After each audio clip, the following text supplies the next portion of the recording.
ceux qui ont l'habitude de dormir à cette heure-ci. Donc nous disons mention spéciale à nos professeurs qui ont délaissé toutes leurs activités pour venir ici siéger en tant que membres du club, mais aussi pour partager leurs expériences et leurs connaissances. Je vous demande de les applaudir. Donc, comme vous le savez, je vais essayer de vous rappeler l'objectif de cette compétition, la voix des agronomes. C'est une compétition qui rassemble les jeunes agronomes autour des thématiques d'ordre agronomique qui nous concernent tous. En outre aussi, ça permet vraiment de familiariser les élèves et ingénieurs à ces genres de compétition, de les familiariser à la recherche et à l'innovation. Comme vous le savez, je viens de le dire, nous avons tous un objectif global à résoudre. Donc alors, relevons ce défi. Car le succès est réalisé par des gens ordinaires ayant une détermination extraordinaire. Aujourd'hui, nous avons à côté de nous les équipes Agriculture et Green Gum. Ces équipes vont nous démontrer qu'ils savent résoudre des problèmes. Ces équipes vont nous démontrer qu'ils savent apporter des solutions face à des thématiques bien déterminées. Aujourd'hui, ça ne sera pas facile et tout reste à voir dans quelques minutes. Sans plus tarder, nous allons passer la parole aux membres du jury. Initiative que nous louons parce que c'est une bonne démarche qui va compléter les formations qui se font et ça prépare les étudiants à comprendre déjà les problématiques de l'heure. Et c'est pourquoi le sujet qui est proposé aujourd'hui est un thème d'actualité parce que regroupant deux problématiques, il y a déjà la problématique de l'eau, disons déjà de l'irrigation, l'utilisation même de l'eau, mais aussi une autre problématique d'élevage. C'est pourquoi vous avez trouvé dans ce jury, moi-même Absaïr Ouad, enseignant au département général, et M. Dr Tandan Diaw et Dr Thierry, de même que M. Ouad, donc tous enseignants dans le département général et dans le département production animale. Cela dit que, en tout cas, il y a une bonne représentation pour prendre en compte les deux problématiques posées. Alors, sans plus tarder, je vais rappeler juste l'objectif.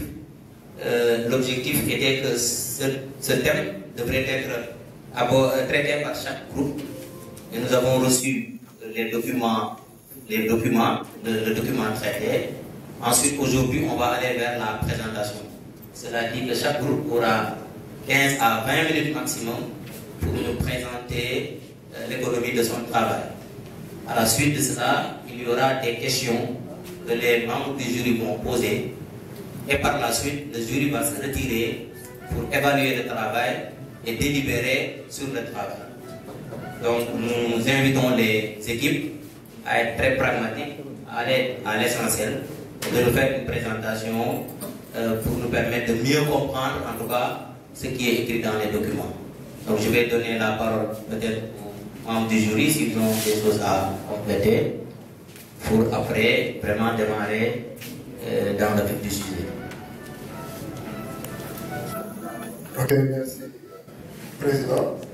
Donc, par rapport à ce qui a été dit par le Président, je pense que dans la démarche, il faut déterminer l'équipe qui va commencer le conseil, n'est-ce pas? On vient de nous envoyer ici, en tout cas, deux étiquettes. Je pense qu'il faut tirer au hasard pour voir l'équipe qui va commencer le match. Je pense que c'est peut-être ce qu'il y avait à compléter. Sinon, on ne peut que vous féliciter dans cette démarche. Merci. Voilà, merci. Juste dire bonjour à tout le monde, à mes collègues ici présents. Merci de nous avoir associés à cette compétition. Nous allons écouter et nous allons donner un jugement. Mais en tout cas, c'est une très bonne initiative de la part des ingénieurs agronomes. Cela montre qu'ils s'intéressent à ce qu'ils font et s'intéressent à ce qu'ils veulent devenir. Donc, ce sont des initiatives que nous allons continuer à encourager pour eux-mêmes et pour l'ensemble. Merci. Bonjour, je remercie l'ensemble de la part des agronomes que nous avons invités à participer à ce jeu. Je trouve que c'est une très bonne initiative. Comme l'ont souligné les collègues, ça participe un peu au rehaussement des formations classiques, parce qu'au-delà de faire des exposés en classe, il est plus bon de soumettre pour validation à ses confrères son travail. Ça ne peut que renforcer sa qualité et sa pertinence. Et j'encourage vraiment ce genre d'initiative à se multiplier sur l'ensemble de la filière. Et je suis, disons, les heureux de siéger à ce sujet, que je vais essayer d'apporter mon soutien. Merci. Donc, sans plus tarder, nous allons passer d'abord au tirage et après démarrer les séances de présentation. Donc, je vais inviter un étudiant à venir prendre l'étiquette. Voilà.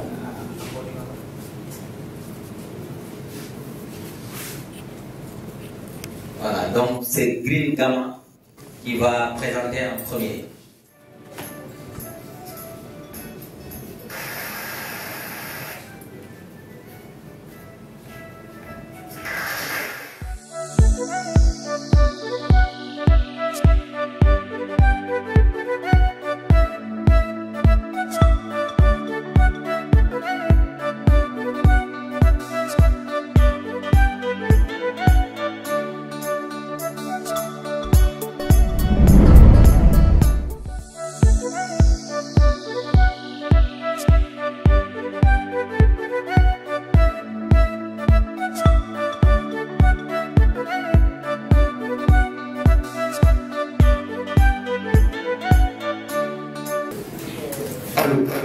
Nous allons passer maintenant.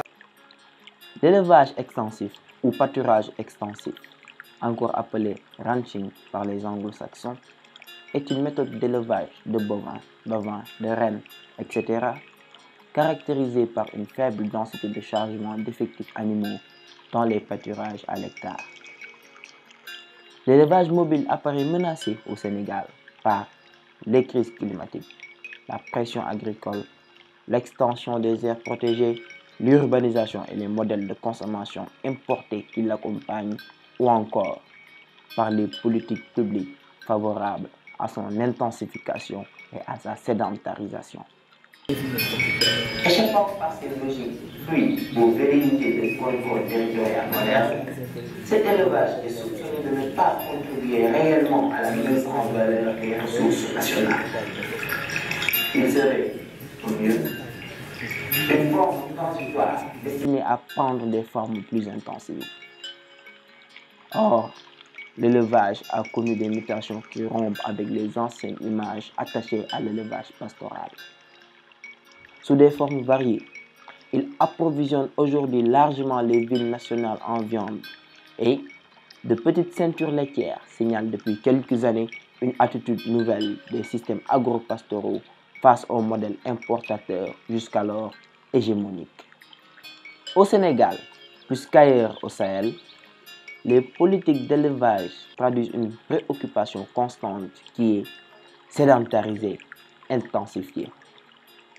À partir des années 1950, des investissements pour l'hydraulique pastorale réalisés dans le Ferlo réorganisent la mobilité autour du réseau de forage, permettant ainsi au pâturage d'y devenir possible toute l'année.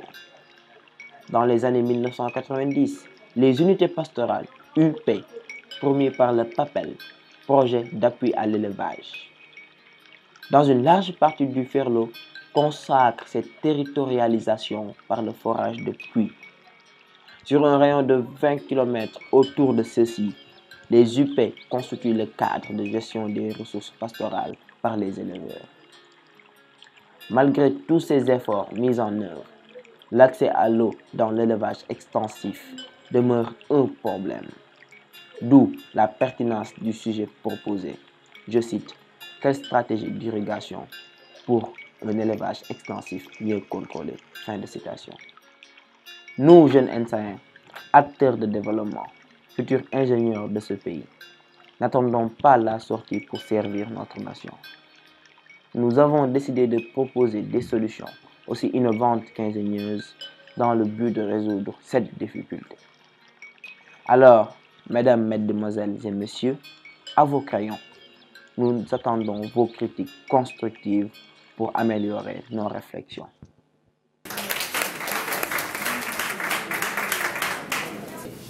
Alors, Green Gama, vous avez la parole, donc vous avez 15 à 20 minutes pour nous faire l'économie de votre travail.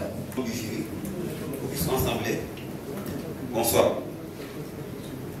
C'est pour nous un réel plaisir d'être ce soir parmi vous pour exposer sur un sujet qui nous a été soumis, intitulé « Quelle stratégie d'irrigation pour un élevage extensif bien contrôlé au Sénégal ?» Ce sujet, l'exposition de ce sujet va s'articuler autour de ces différents points, à savoir l'introduction, problématique et justification du contexte, zone d'intervention, solution et enfin la conclusion. Nous avons démarré d'abord par l'introduction. L'homme a toujours cherché à améliorer ses conditions d'existence en pensant de chercheurs-cueilleurs à agriculteurs-éleveurs. Cet élevage était toujours de nature extensive, c'est-à-dire servait à nourrir tout simplement la famille, mais au fil des temps, ça a pris une dimension économique, c'est-à-dire dont l'objectif est de nourrir toute une nation. C'est à partir de là que beaucoup de grandes nations se sont lancées à la course jusqu'à parvenir à être autosuffisants, jusqu'à entrer dans les marchés extérieurs. Au Sénégal, malgré un cheptel très important, peine à couvrir sa demande locale, dont la cause est une insécurité alimentaire du bétail. C'est à partir de là que nous allons rebondir pour apporter une stratégie d'irrigation qui serait une antidote pour régler ce problème, surtout régler ce problème du sous-secteur de l'agriculture. Nous en sommes à la partie problématique et justification. À la partie problématique de justification, on va remarquer les facteurs qui influent le secteur de l'agriculture en général. Le climat, un climat de plus en plus changeant. L'utilisation croissante du charbon et des hydrocarbures change de plus en plus l'environnement du vivant. Communément appelé changement climatique ou réchauffement climatique. Le changement climatique n'épargne pas l'agriculture, a fortiori l'élevage. Au Sénégal, ce changement climatique n'épargne pas l'agriculture, a fortiori l'élevage. Au Sénégal, les effets les plus marquants, c'est le changement du régime des précipitations, ce qui va fragiliser le secteur, le cheptel de l'élevage. Et donc, on manque de fourrage qui va fragiliser le cheptel de l'élevage. L'exemple illustrant est l'avènement des intempéries du 27 juin 2018, dont les éleveurs avaient perdu beaucoup de têtes à la suite d'une forte pluie intense survenue en période de soudure. L'élevage, jusqu'à présent, un secteur clé. Ce sous-secteur de l'agriculture joue un rôle socio-économique au Sénégal. Preuve, de 2000 à 2012, il a contribué dans le secteur primaire à hauteur de 29,1% et 4,2% au PIB. Jusqu'à présent, selon la direction de l'élevage, 3 millions d'individus vivent de l'élevage et le Sénégal comptait en 2010 3 millions de bovins, 4 millions d'ovins et 5 millions de caprins, soit un capital de 1,2 million de dollars. Toutefois, 10% de ce capital est exploité alors que ça pourrait augmenter si on assure la sécurisation du bétail par apport de nourriture. Jusqu'à présent, le secteur de l'élevage, avec problème de justification avec une filière lait et viande qui peine à émerger. Avec un cheptel très conséquent, le Sénégal peine toujours à couvrir sa demande locale en matière de lait et de viande. Preuve, selon l'Agence nationale de la statistique et de la démographie, le Sénégal compte 3,5 millions de vaches pour 16 millions d'habitants, sans compter les chèvres et les moutons. Et en France, il compte 18 millions de vaches pour 60 millions d'habitants. Donc, le même ratio élevage par habitant, le même ratio vache par habitant, alors que la France parvient aujourd'hui à couvrir sa demande locale jusqu'à envahir les marchés extérieurs. Jusqu'à présent, par exemple, dans la filière, les 99% du lait sénégalais est importé, soit une perte de devise de 57,427 milliards d'idées de francs CFA, selon l'Agence nationale de la statistique et de la démographie en 2011. Dans nos abattoirs, sur 100 bêtes abattues dans nos abattoirs, les 80 ne sont pas sénégalais. Sur ce, voici les atouts et les contraintes de l'élevage au Sénégal. En attendant, nous allons laisser à Maguette la place pour qu'elle nous fasse la présentation de la zone d'intervention, de la zone d'étude et ses problèmes liés à l'élevage. Je vous remercie.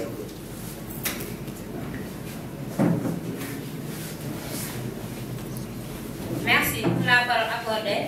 Honorable membre du jury, chers élèves et seigneurs, bonsoir. Monsieur le président du jury, nous sommes dans notre partie zone d'intervention, c'est-à-dire la zone où on doit implanter nos solutions. Monsieur le président du jury, quand on parle de l'élevage extensif, toutes les pensées vont vers dans la zone sylvopastorale qui se situe entre la latitude de 15 et 16 degrés nord et les longitudes 13, 30 et 16 degrés ouest. Elle s'étend sur 70 km de la vallée du fleuve Sénégal au nord jusqu'au bassin arachidier. Elle polarise les régions telles que la Linguère, le Vélingara, Ranérou, la Dara et une partie de Louga. En ce qui concerne ces caractéristiques, on parle d'abord du terrain. Pour le terrain, elle est constituée d'une topographie planante et des sols de nature diversifiés. Sur sa partie nord-ouest, les sols sont constitués de dunes et de textures sablonneuses. Par conséquent, le taux de la matière organique est faible et on a une capacité de rétention de l'eau qui est aussi faible. Par conséquent, on note dans cette zone des érections éoliennes qui deviennent de plus en plus importantes. Pour la végétation, elle est composée d'une tapis herbacée par endroits denses et en plus on a des plantes ligneuses moyennes. Elle est constituée des espèces annuelles, mais aussi avec la dominance des graminées. Pour le climat est du type samalien oriental, avec une faiblesse de la pluviométrie et l'irrégularité de la pluviométrie. Mais cette pluviométrie est répartie dans le temps et dans l'espace avec en moyenne 200 et 400 mm. Monsieur le président du jury, malgré que cette zone a des potentialités avec un secteur important, mais aussi il y a des contraintes qui limitent le développement du secteur agricole. Pour ce faire, sous l'influence du désert soudano-saharien, elle est caractérisée par une variabilité spatio-temporelle de ses précipitations qui a des incidences sur le niveau de remplissage des mares, mais aussi sur la nature du pâturage. De ce fait, il est aussi rencontré des problèmes tels que l'aménagement du fait de l'insuffisance de ces ressources en eau. Mais on y trouve aussi des nappes exploitables selon la profondeur à des puits ou des forages. Mais aussi, il y a des mares de capacité variable qui se remplissent pendant la saison des pluies et dont leur rôle a resté stratégique pour le développement du bétail. Mais il y a ces problèmes, mais aussi il y a les autres problèmes qui sont les plus principaux. C'est-à-dire, on a aussi pour ces problèmes, on a l'insuffisance des points d'eau. Et cette insuffisance des points d'eau va entraîner d'une part une surpâturage au niveau des forages. Et comme nous le savons, le surpâturage va entraîner des dégradations au niveau de l'environnement. On a aussi une faible productivité des pâturages et la dégradation progressive des écosystèmes pastoraux, qui est parfois due par des feux de brousse, mais aussi par la coupe abusive des arbres. Monsieur le Président du jury, on peut dire aussi que l'économie de cette zone dépend du climat. Afin de parler sur ce point, il y a aussi le niveau de manque d'organisation des éleveurs, mais aussi le manque d'intensification de l'activité et l'absence d'une sécurisation foncière pour les activités pastorales. Mais, donc, on peut dire que l'économie de cette zone dépend étroitement du climat, car les changements et les variables du climat vont entraîner un handicap sérieux pour le développement pastoral. Et les contraintes sont aussi notées bien qu'au niveau, surtout la vulnérabilité des écosystèmes pastoraux. Donc, ceci nécessite des actions précises d'atténuation et d'adaptation aux perspectives futures. C'est le Président du jury. Voici certains problèmes qui limitent le développement du secteur dans la zone silvopastorale. Et pour ce faire, nous intervenons au niveau des unités pastorales qui sont, comme l'a dit tout à l'heure dans la vidéo, déjà mises en place par le professeur Papier de l'élevage au niveau du Ferlo. Et ces unités pastorales vont permettre un changement organisationnel pour la valorisation et une bonne gestion des ressources naturelles, mais aussi des écosystèmes pastoraux. Et pour ce, ça donne la parole à Moustapha qui va proposer nos solutions. Je vous remercie.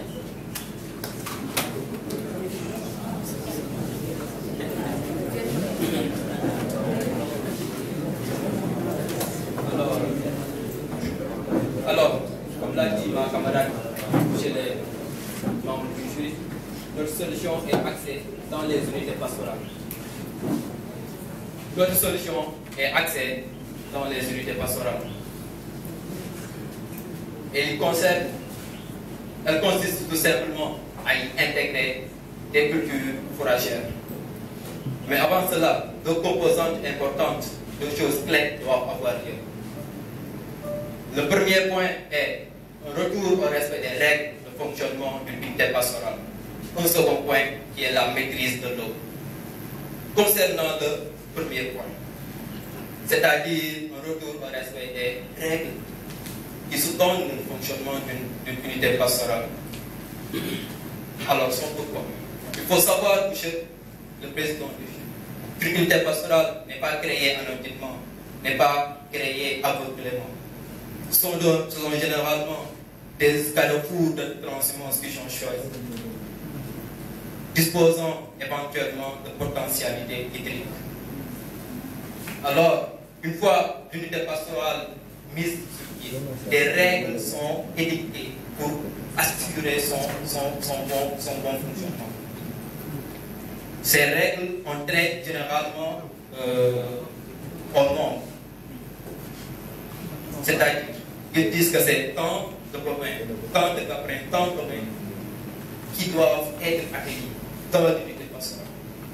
Mais en réalité, cela n'est pas respecté. Vous allez voir dans des unités pastorales où le nombre est doublé, voire triplé. Ceci a pour cause le fait que la mobilité continue à avoir lieu, qui se solde malheureusement par des événements tragiques comme des heures violentes entre éleveurs et paysans. Alors, pour remédier à cette situation-là, nous suggérons à ce qu'une sensibilisation suffisante soit faite à l'égard des éleveurs, leur faire comprendre la nécessité des unités pastorales, leur faire comprendre la nécessité de l'élevage, la nécessité d'un élevage extensif mieux contrôlé. Alors, avec ce point-là, ce que nous voulons, monsieur, les membres du jury, c'est savoir le nombre exact qui résident dans l'unité pastorale. Et c'est à partir de ce nombre-là que sera estimé la taille et même que les capacités d'offres que devront avoir nos cultures fourragères. Ensuite, un second point qui est la maîtrise de l'eau, qui est important, car qui dit culture dit eau également pour en permettre le développement. Nous suggérons à cet effet de construire dans toutes les unités pastorales des forages à pompage solaire. Étant donné que, machallah, nous sommes en Afrique, la nature nous a gratifié du soleil.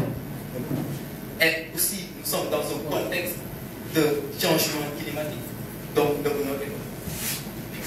Ensuite, dans les unités pastorales disposant de mares, nous suggérons à ce que le temps d'utilisation de cette mare-là soit augmenté.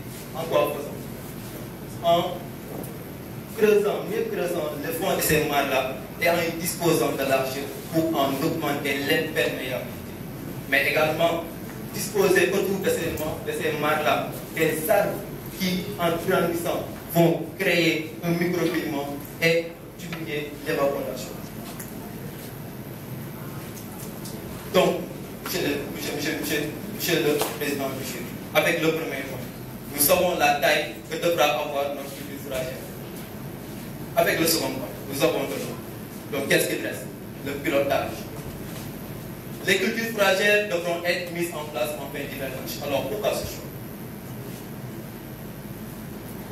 Il faut savoir, Monsieur le Président Michel, que durant la saison pluvieuse, le cheptel national est essentiellement localisé dans la zone sylvo-pastorale. Il a de quoi manger, il a de quoi boire.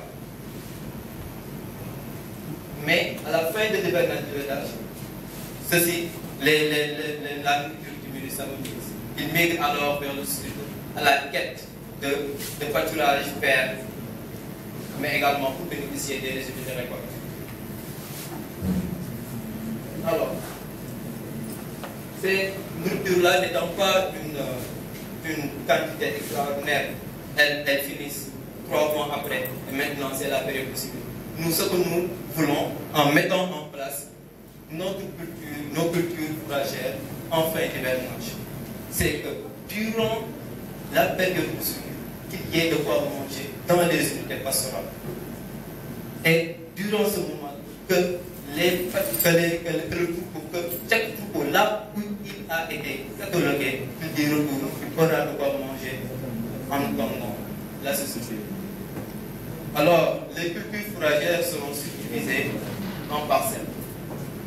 Elles seront subdivisées en parcelles par des arbres fourragers qui vont à la fois jouer un rôle de vie, mais également constituer une base de nourriture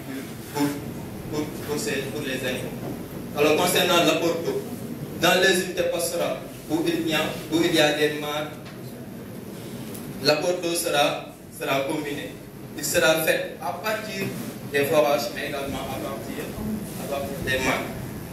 Mais comme les mares sont temporaires, elles n'existent pas indéfiniment. À un moment donné, l'apport d'eau ne sera fait que par les forages. Dans les unités pastorales, ne disposant pas de version. Pourquoi? Alors, il a l'avantage d'être beaucoup d'eau, mais également a l'avantage d'être adapté à n'importe quel type de sol, mais également à n'importe quel type de topographie. Monsieur les membres du jeu, nous en sommes à la partie maintenant culture fourragère. Nous suggérons comme culture fourragère le pénicillium purpureum, plus connu sous le nom de Marafanfa. Alors, cette plante présente l'avantage d'être résistant à la sécheresse, présente l'avantage d'avoir une bonne valeur nutritive, mais également il est appétant, c'est-à-dire il est à l'image du gâteau de chocolat chez l'homme. Dès qu'il le voit, il a envie de le manger. C'est ce fourrage-là a cet effet-là chez l'animal. Monsieur le membre du jeu, nous en sommes à la fin de notre présentation.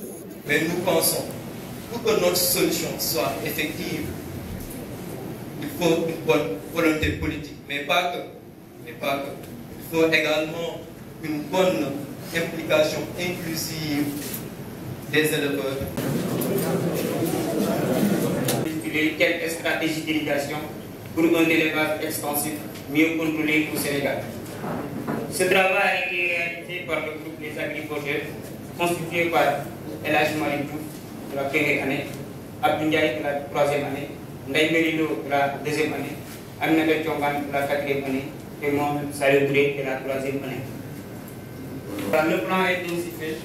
Nous allons parler de l'introduction, ensuite de caractériser l'élevage extensif, ensuite parler de la zone d'intervention du projet, parler également des objectifs de ce projet et les résultats attendus, la méthodologie qu'on va adopter et après proposer la stratégie en tant que telle pour la résolution de cette interrogation pour terminer enfin par la conclusion. En introduction, nous disons que l'agriculture et l'élevage dans les pays du Sahel comme le Sénégal restent tributaires des aléas climatiques. Ces deux secteurs occupent une place prépondérante sur les sources de revenus et moyens de subsistance des ménages ruraux. L'élevage constitue un important moyen de résilience des agropasteurs et des éleveurs face au changement climatique.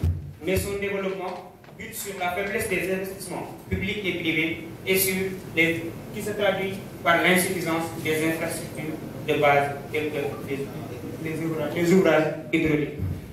Monsieur les membres du jury, l'exploitation du cheptel au Sénégal est dominée par une méthode extensive. Ainsi, l'alimentation du cheptel est fournie pour l'essentiel par le pâturage naturel. CDT dépend des précipitations, tant sur le plan qualitatif et quantitatif, et aussi la baisse de ces précipitations influe négativement sur la valeur nutritive des espèces herbacées. Ainsi, face à ces contraintes, l'État, à travers des partenaires au financement pour l'hydraulique pastorale. Partant de ces constats, il est nécessaire de proposer une stratégie d'irrigation pour contrôler le secteur de l'élevage. Cependant, le caractère expansif ne valorise pas l'investissement sur l'irrigation pour les privés. Ainsi, l'État doit servir de point d'appui pour relever les contraintes. Les initiatives pour un contrôle de l'élevage extensif peuvent être basées sur l'installation des sites d'abreuvement et l'introduction de cultures fourragères. Ces deux initiatives suscitées dépendent inéluctablement de l'irrigation. Cependant, la mise en pratique de ces initiatives permettra de régler des problèmes liés à l'alimentation, qui est l'un des facteurs clés de l'élevage, et des problèmes liés à l'abreuvement, qui est aussi l'une des principales causes des déplacements des éleveurs. Cependant, toujours est-il que ces éleveurs ne se déplacent pas seulement en raison de la recherche des aliments et des abreuvements, parce qu'il y a des facteurs socio-économiques, culturels, et aussi parfois la recherche d'autres origines. Ainsi, la mise en œuvre de ces initiatives permettra à ces éleveurs de mieux profiter de leurs activités, mais également de mieux valoriser leur environnement. À présent, nous en sommes à la partie caractérisation de l'élevage extensif. Qu'est-ce qui caractérise l'élevage extensif? En 2015, l'effectif global du cheptel hors volaille a cru de 2,1% pour ressortir à 16 920 000 en 2015 contre 16 565 824 en 2014. Peulpeul, de la ville et des Waralais. La caractérisation de l'élevage fondamentale de l'élevage extensif est fondée par l'utilisation des ressources naturelles disponibles, eau, pâturage, etc. La production est basée sur l'autoconsommation et une partie du commerce. Mais aussi, il est caractérisé par la transhumance. On a, dans l'hivernage, la situation est beaucoup plus favorable dans certaines zones et plus des efforts de l'État qui induit à l'incidence de la soudure. Pour la zone d'intervention, je vais vous parler de la zone silvopastorale. La zone silvopastorale est un environnement typique de l'élevage sahélien.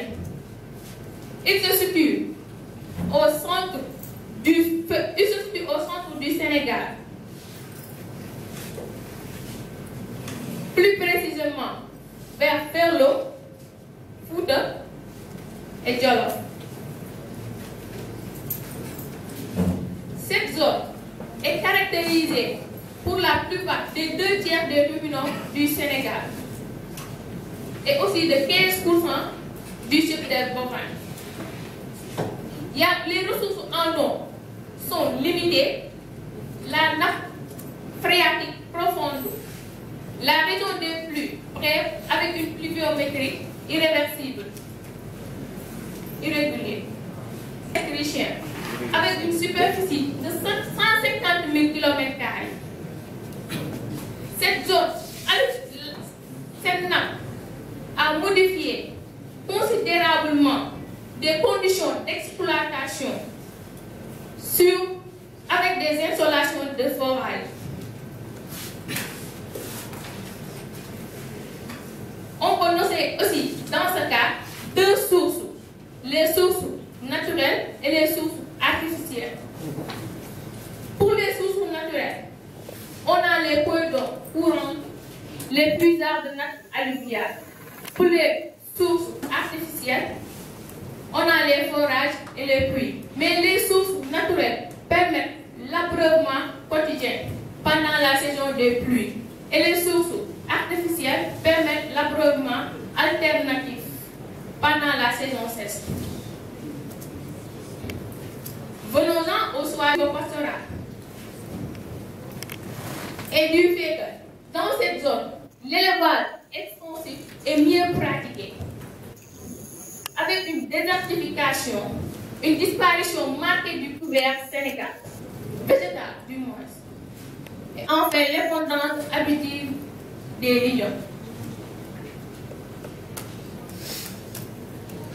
Dans cette zone même, la zone silvopastorale, on a des types de sols différents que sont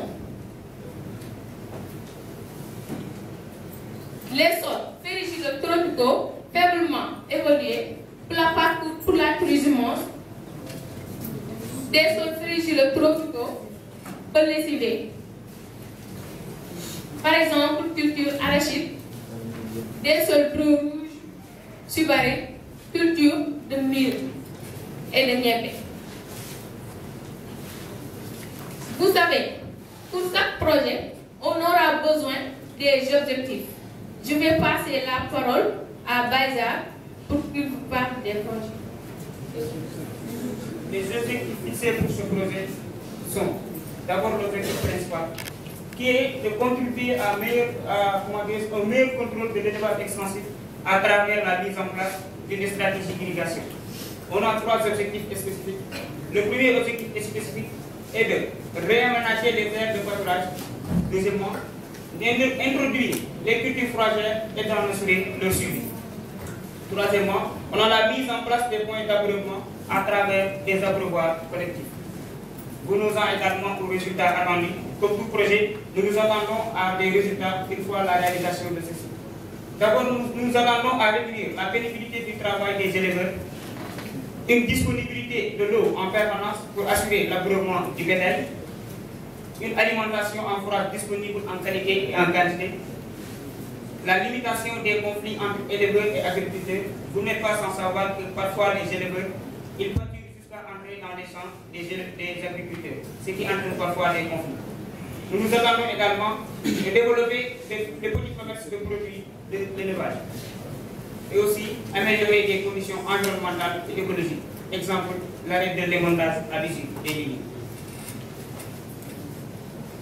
Pour la réalisation de ce projet, nous avons adopté une méthodologie. Nous allons adopter une méthodologie, autant pour moi. D'abord, nous allons passer par une organisation des séances d'infosensibilisation. Ces séances d'infosensibilisation vont se faire à travers des rencontres avec les populations concernées, mais également à travers les radios communautaires et tout autre moyen que ces secteurs disposent. Ensuite, nous allons impliquer les différentes parties prenantes, c'est-à-dire faire de sorte que les élèves bénéficient des allocations données au bétail pendant les périodes données des subventions. Également, nous allons parler aux élus locaux pour l'obtention des terres. Pour la troisième aspect à faire, c'est la recherche de fonds. Ce projet pourra être soumis à des bailleurs ou bien à l'État. Pour la réalisation, un appel d'offres peut être introduit. Et enfin, nous allons passer à la gestion et au suivi. Et pour cela, un programme de formation pour les éleveurs sur la gestion et suivi de l'ensemble des installations que nous allons mettre en place. Ainsi, pour les stratégies proprement dites, nous allons passer à Amina pour la stratégie adoptée. Avant d'en faire focus, nous allons faire part des bénéficiaires de ce projet. Ce projet a pour cible direct les éleveurs et l'ensemble de leurs cheptels, mais aussi les agropasteurs de la zone, c'est-à-dire ceux qui pratiquent l'agriculture en même temps que l'élevage. Nous avons aussi des cibles indirectes qui sont les agriculteurs qui ne pratiquent pas du tout l'élevage extensif, mais aussi les petits et moyens entrepreneurs ruraux, ceux qui s'aventurent des fois sur la boucherie ou bien les unités de transformation laitière. Pour la stratégie proprement dit, notre stratégie apportera des solutions alternatives sur la disponibilité de l'eau, mais aussi sur le pâturage du cheptel. En effet, la baisse des précipitations engendre à la fois une insuffisance de production fourragère, mais aussi un manque d'eau pour l'abeuvrement du bétail. La stratégie s'appuiera sur la mise en place d'un collectif des éleveurs qui aura pour but de restreindre et de maîtriser la mobilité des pasteurs à travers la création d'un espace qui aura une capacité productive, mais aussi polarisée par des forages pastoraux. Ce mécanisme permettra de réunir les acteurs ayant les mêmes intérêts économiques, utilisant les mêmes points d'eau, mais aussi exploitant les mêmes zones agricoles. Ce mécanisme permettra à la fois l'abeuvrement du bétail à travers la création de mares artificielles dans des zones où l'accès à l'eau était difficile. Ces mares artificielles sont alimentées en période d'hivernage par les eaux pluviales, mais aussi en période d'hiver par les eaux du forage, ce qui permettra l'abeuvrement annuel du bétail. Ce dispositif permettra également d'irriguer des unités parcellaires pour une partie du bétail, afin de mieux contrôler le déplacement d'un nombre raisonné de têtes vers d'autres sites. Ainsi, pour des buts commerciaux, écologiques, mais aussi alimentaires. Voilà. Et puis la condition des éleveurs, ainsi que celle des familles qui résident encore dans la zone, sera améliorée à travers les petits commerces de viande et de lait qui effectuent. La culture fourragère sera irriguée par un système sous pression qu'on peut dénommer par le système d'aspersion, qui a des avantages favorables du fait qu'il a des avantages comparables par rapport aux autres systèmes ayant de lourds investissements. Mais aussi, le choix de la variété de forage se fera entre autres grâce à la valeur nutritive, mais aussi aux conditions électro-climatiques. À présent, nous en sommes à la conclusion de notre travail. pour notre projet prendra en charge les perspectives de votre croissance de la demande, mais aussi de l'offre de produits des animaux dans le pays, mais aussi dans les zones, notamment qui ont des demandes très fortes pour des produits carnés d'animaux. Ainsi, nous appuierons les potentialités du secteur, les techniques d'irrigation, les statistiques, mais aussi le savoir-faire traditionnel et scientifique. Il est possible de relever le défi d'une croissance durable, capable de partager ses profits sans impacter sur le changement climatique. Entre autres, l'intégration de l'agriculture, de l'élevage, mais aussi de l'irrigation, qui constitue en ce moment le noyau dur de la pauvreté dans le monde. Ce qui nous amène à l'importance de notre projet se trouve dans l'alimentation productive de l'élevage et de l'interdépendance des composants économiques, environnementaux et aussi sociaux de développement durable. Ce qui me fait à notre présentation. Merci beaucoup.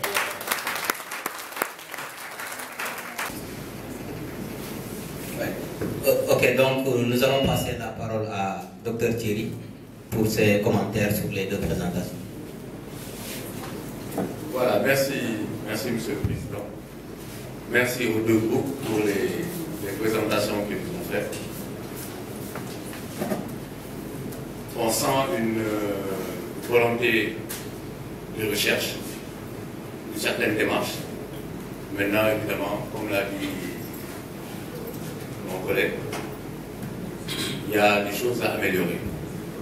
Alors, ce que je voulais dire d'abord, c'est quand un groupe fait un exposé, et je le dis même,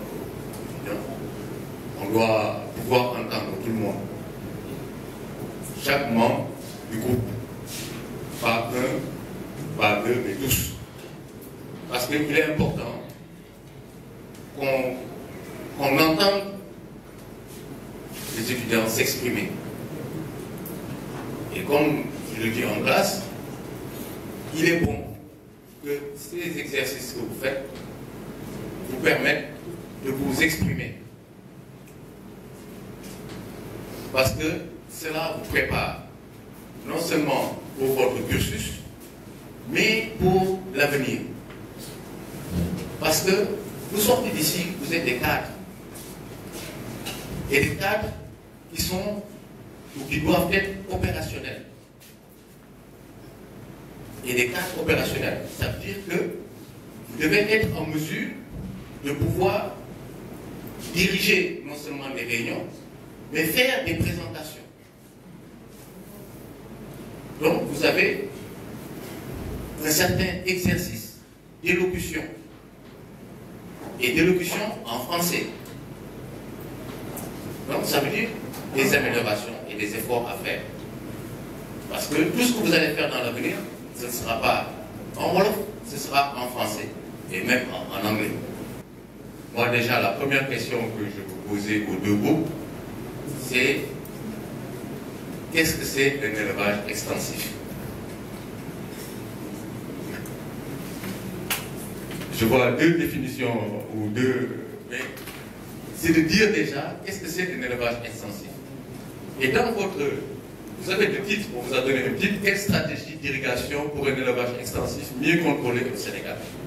Alors là où je suis resté un peu sur ma faim, je m'attendais à ce qu'on me fasse un petit laïus sur les systèmes d'irrigation qui existent. Quels sont les types de systèmes d'irrigation? C'est quoi un élevage extensif?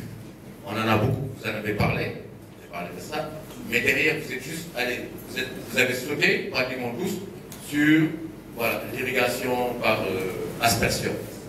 Mais ça aurait été de dire quels sont les différents types d'irrigation qui existent, quels sont leurs avantages et leurs inconvénients, pour quel type d'exploitation, quel type de milieu. Parce que là, vous avez ciblé une zone, la zone sylvo-pastorale, qui est une zone bien particulière. faire une irrigation par aspersion, je ne sais pas. Les collègues me diront peut-être. Donc, nous allons donner la parole au groupe pour réagir sur les commentaires de Thierry. Vous avez des réactions? Oui, allez-y. Prenez.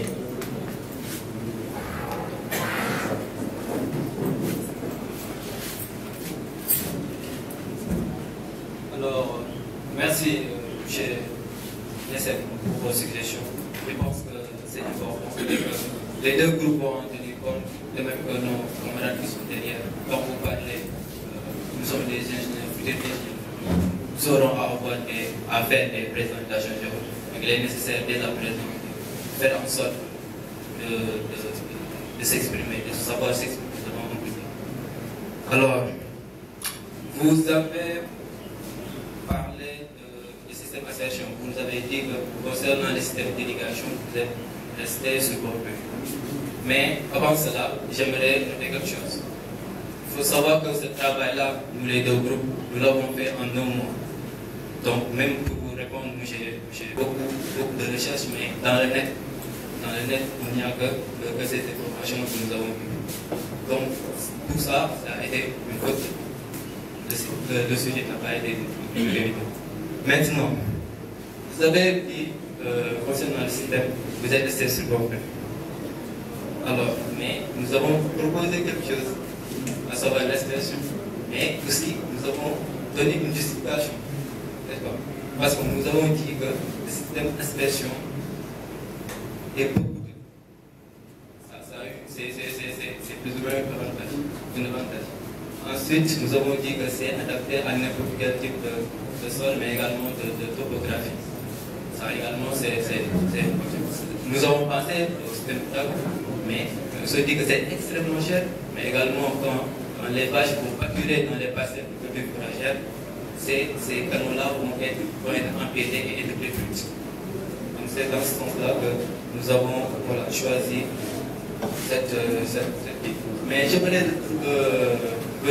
en venir à quelque chose d'important, qui est notre compréhension du sujet. Le sujet c'est quel système d'irrigation pour un élevage extensif mieux contrôlé au Sénégal.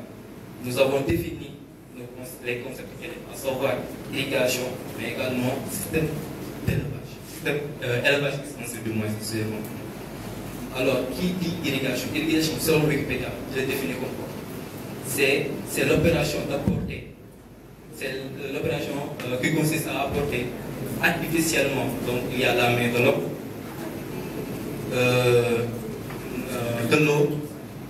de l'eau aux végétaux, des végétaux.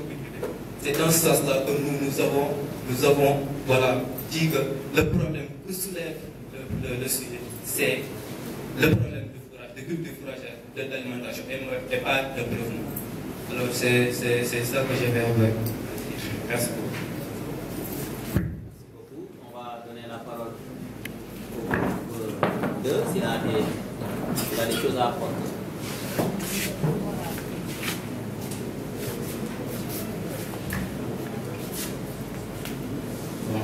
Bonsoir tout le monde.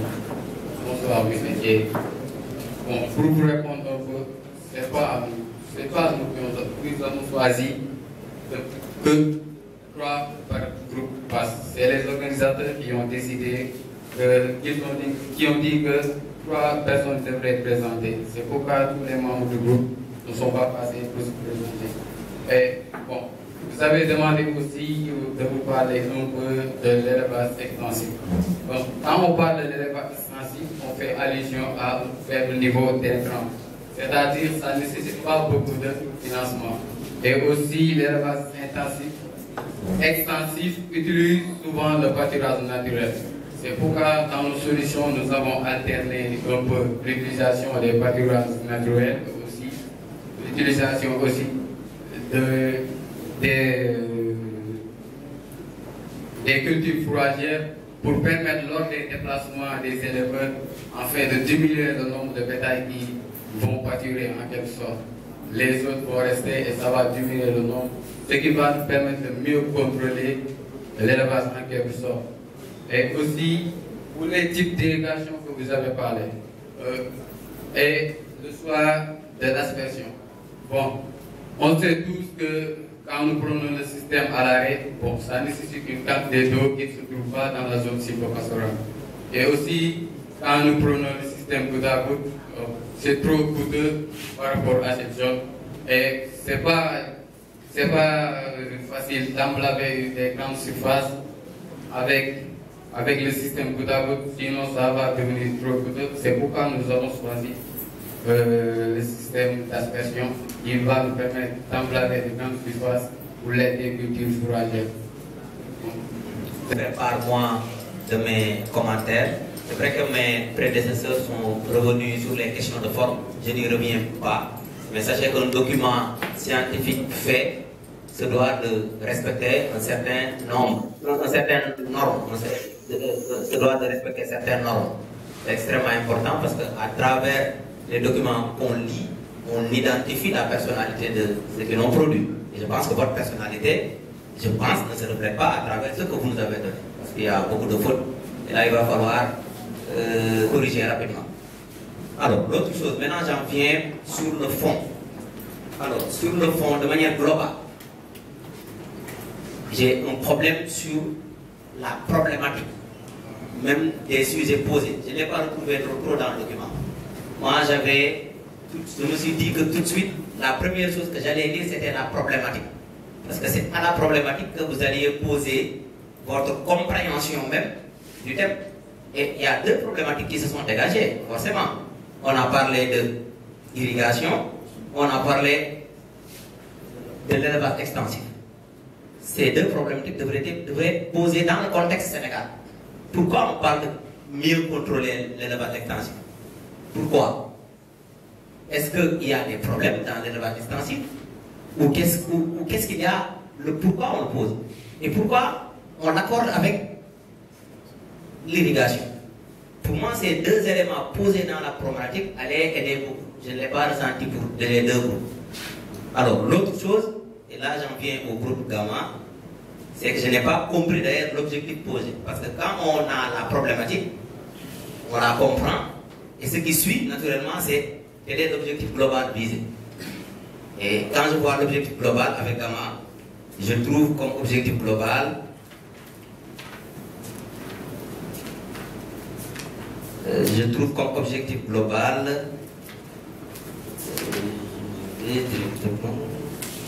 voilà, comme objectif global, il dit assurer une sécurité alimentaire du cheptel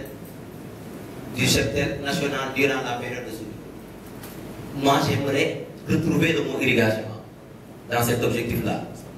C'est très clair parce que le thème est clair. Je ne l'ai pas retrouvé. Parce que ça, c'est très global. On parle d'objectif global par rapport au thème. Et après, j'ai noté malheureusement une incohérence entre l'objectif global et les objectifs spécifiques. Je parle du groupe là. Parce que les objectifs spécifiques, vous venez vous dites participer à l'augmentation de la production de viande. Je rappelle que les objectifs spécifiques sont les escaliers qui permettent d'arriver à l'objectif global. Il y a un objectif spécifique, moi, qui se pose tout de suite, c'était de caractériser l'élevage extensif. Parce que si je le comprends, je peux répondre à l'objectif global. Ainsi de suite, ainsi de suite. Donc, revoir véritablement les objectifs spécifiques, il doit y avoir une cohérence entre. Je reste toujours avec le groupe. Il n'y a pas de recommandation à la fin. J'ai vu une conclusion. Un travail scientifique se termine par des recommandations. Parce qu'il y en a qui, c'est ça qui les intéresse pour pouvoir agir. Ça, je ne l'ai pas retrouvé.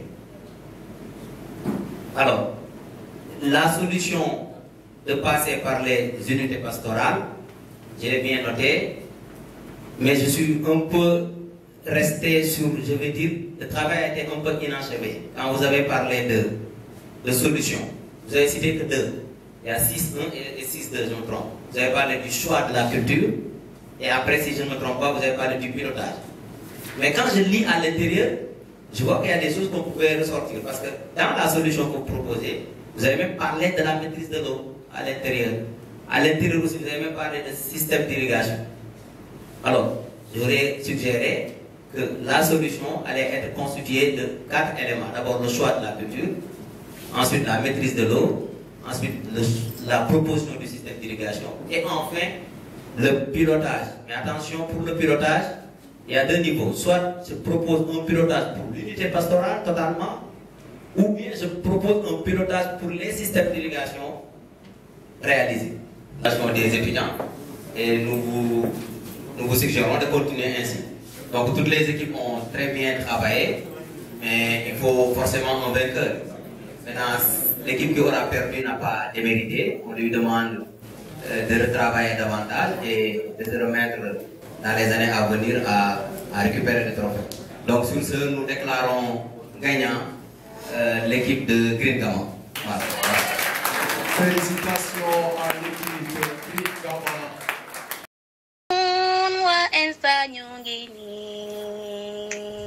Sénégal rek la nu am agriculture la nu xam dañuy roy ci sunu mam Sénégal mooy sunu réew liggéey jariñ sunu réew excellence rek la nu xam te ñun duñu mësa bew réew mi xam ngeen lu ñuy xaar mooy ñu booloo liggéey sunu gar